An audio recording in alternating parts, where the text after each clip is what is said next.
దినోత్సవంలో జాతీయ జెండాను ఎగురవేసిన ప్రిన్సిపల్ సత్యలత. అనంతపురం జిల్లా కేంద్రంలో భైరవనగర్ లో ఉన్న కేఎస్ఎన్ ప్రభుత్వ మహిళా డిగ్రీ కళాశాలలో 77వ గణతంత్ర దినోత్సవం సందర్భంగా అక్కడ ఏర్పాటు చేసిన కార్యక్రమంలో ప్రిన్సిపల్ శ్రీమతి సత్యలత ముఖ్య అతిథిగా హాజరై 77వ గణతంత్ర దినోత్సవం సందర్భంగా జాతీయ జెండాను ఎగురవేశారు.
तिरंगा प्यारा झंडा ऊंचा रहे हमारा, सदा शक्ति बरसाने वाला, प्रेम सुधा बरसाने वाला, सदा शक्ति बरसाने वाला, वीरों को हर्षाने वाला, मातृभूमि का तन मन सारा, वीरों को हर्षाने वाला, मातृभूमि। ఈ సందర్భంగా ప్రిన్సిపల్ సత్యలత మాట్లాడుతూ 77వ గణతంత్ర దినోత్సవాన్ని కేఎస్ఆర్ ప్రభుత్వ మహిళా డిగ్రీ కళాశాలలో ఘనంగా నిర్వహించి భారతదేశ స్వాతంత్ర్యం కోసం పోరాటం చేసిన మహనీయులందరినీ స్మరించుకోవటం జరిగిందని ప్రిన్సిపల్ సత్యలత పేర్కొన్నారు. ఈ కార్యక్రమంలో అధ్యాపకులు మొహమ్మద్ షఫీ, లక్ష్మీ రంగయ్య, రామాంజనేయులు, మల్లికార్జున, ఇతర అధ్యాపకులు, విద్యార్థినులంతా పాల్గొన్నారు. No response at all. I'm sure they will and very important today. మన పెద్దవాళ్ళు గాంధీ తర్వాత నెహ్రూ చాలా మంది ఉంటారు. వారందరూ కష్టపడి చేసినటువంటి ఫలితాన్ని మనం అనుభవిస్తున్నాము. వారిని గుర్తు చేసుకుంటూ ఈ సందర్భంగా ఇక్కడ మనము కాలేజీలో అన్ని ఇన్స్టిట్యూషన్స్ తర్వాత అన్ని ఫర్మ్స్ అన్నింటిలో కూడాను మనం ఫ్లాగ్ను మనం హాయిస్ చేసి దానికి రెస్పెక్ట్ ఇవ్వాలి. అంత కష్టపడి మనం సాధించుకున్నటువంటి స్వాతంత్ర దినాన్ని స్వాతంత్రాలు తెచ్చుకున్న సందర్భాలను గుర్తు చేసుకొని ఒకసారి వాళ్ళు ఏ విధంగా సత్యాగ్రహాలు చేసి నిరాహార దీక్షలు అంటే ఎంత ఉప్పు సత్యాగ్రహం మీరన్నీ చిన్న క్లాసులో చదివింటారు అవునా. అంత కష్టపడి వాళ్ళు తీసుకున్న స్వాతంత్రం వచ్చిన తర్వాత మళ్ళీ కూడా దేశాభివృద్ధి అనేది ఇంపార్టెంట్ థింగ్ అనమాట. అది కూడా చాలా అంచెలంచెలుగా అన్ని విషయాల్లో కూడా ఇండియా బాగా పైకి రావడం జరిగింది. I'm very proud that I'm a citizen of India first and first. అందులో కూడాను ఆంధ్రప్రదేశ్లో మనం ఉండడం అన్నది it's a great thing. I feel very great. మనం ఎక్కడికి వెళ్ళినా ఎంత ఉంది కదా పాట, ఏ దేశం వెళ్ళినా ఎందుకు కాలినా పొగడారా నీ తల్లి భూమి భారతిని. సో మనం తల్లిని మర్చిపోకూడదు, తండ్రిని మర్చిపోకూడదు. అలాగే మనం పుట్టినటువంటి గట్టను కూడా మర్చిపోకూడదు ఎప్పుడుగా. నేను దానికి సంబంధించి మీకు చిన్నతనం నుంచి క్లాసులు చెప్తూ ఉంటారు. బై బర్త్ ఎవరికి ఏమీ తెలియదండి, తర్వాత తెలుసు. కాబట్టి ఏ విధంగా మనము అంచెలంచెలుగా పైకి వెళ్తున్నాము, ఎన్ని టెక్నాలజీస్ మన కాలేజీలో కూడా చాలా ఈ మధ్యలో కొన్ని కొత్త కూడా ఇంప్లిమెంట్ చేస్తున్నారు. ప్రైమ్ మినిస్టర్ కానివ్వండి, తర్వాత మన చీఫ్ మినిస్టర్ కానివ్వండి, చాలా ప్రోగ్రామ్స్ వస్తున్నాయి. వాళ్ళతో డైరెక్ట్ ఇంటరాక్షన్స్ క్రియేట్ చేస్తున్నారు. సో అటువంటి వాటిల్లో కూడా అంత అభివృద్ధి చెంది అందులో ముఖ్యంగా యువత బాగా ముందుకు వస్తే దేశము చాలా వరకు ప్రగతి సాధిస్తుంది. ఒక ఇంట్లో ఒక వ్యక్తి బాగుపడి మంచిగా ఇదైతే ఆ ఫ్యామిలీకి చాలా ఎఫెక్ట్.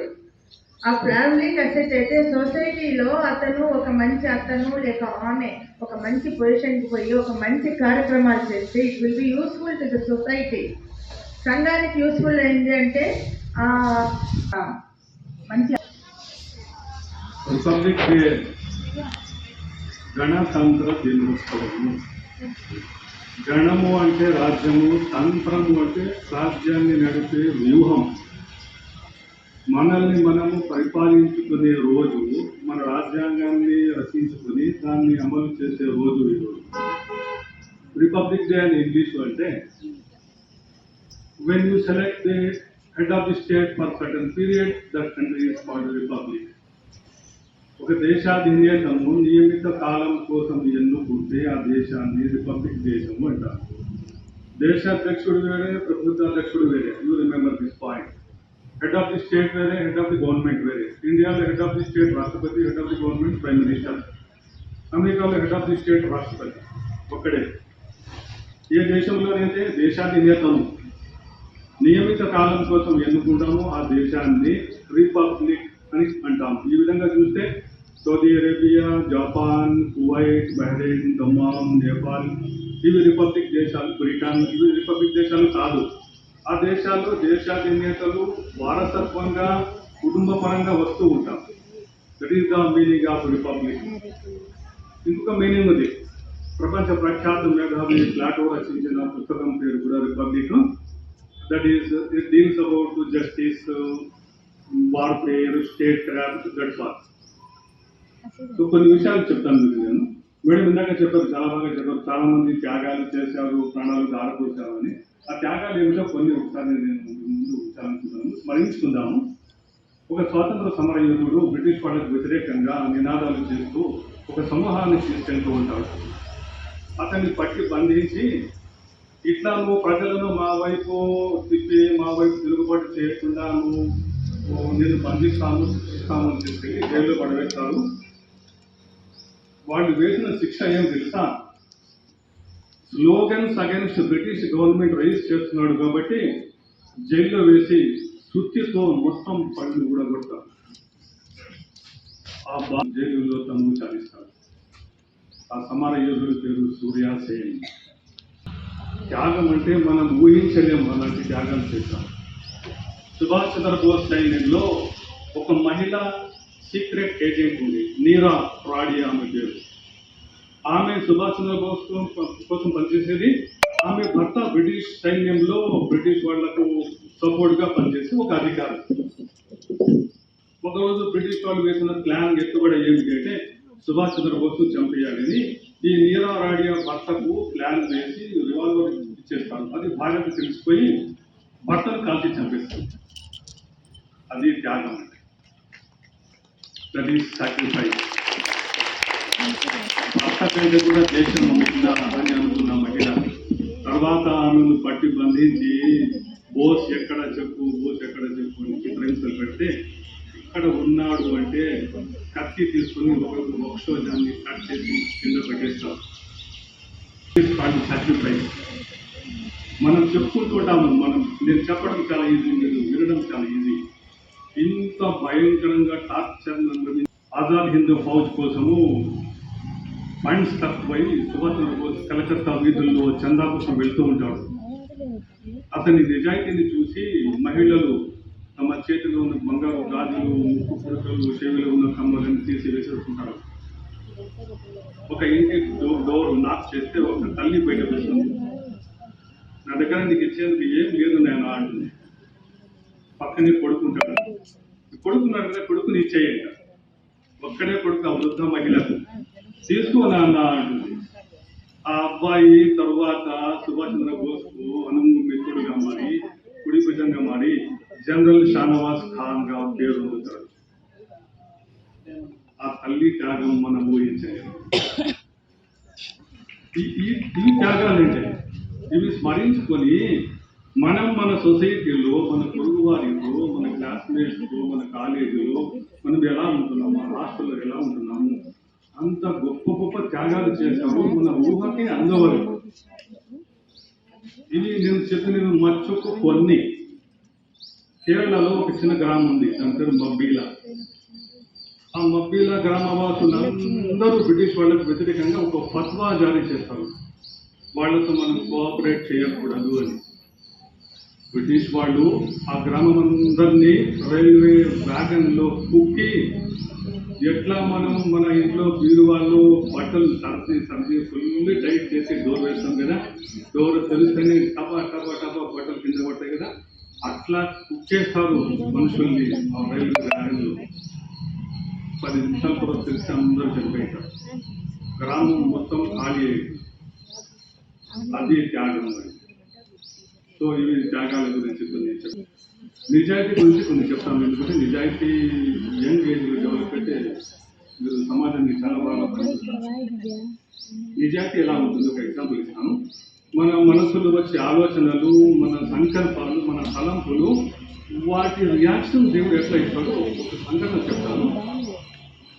ఒక స్వర్ణకారుడు, ఒక గోల్డ్ స్మిత్, సంతానం లేని వల్ల ఒక అబ్బాయిని, చిన్న బాబుని తెచ్చి పెట్టుకుంటాడు. ఆ అబ్బాయి వస్తాడు.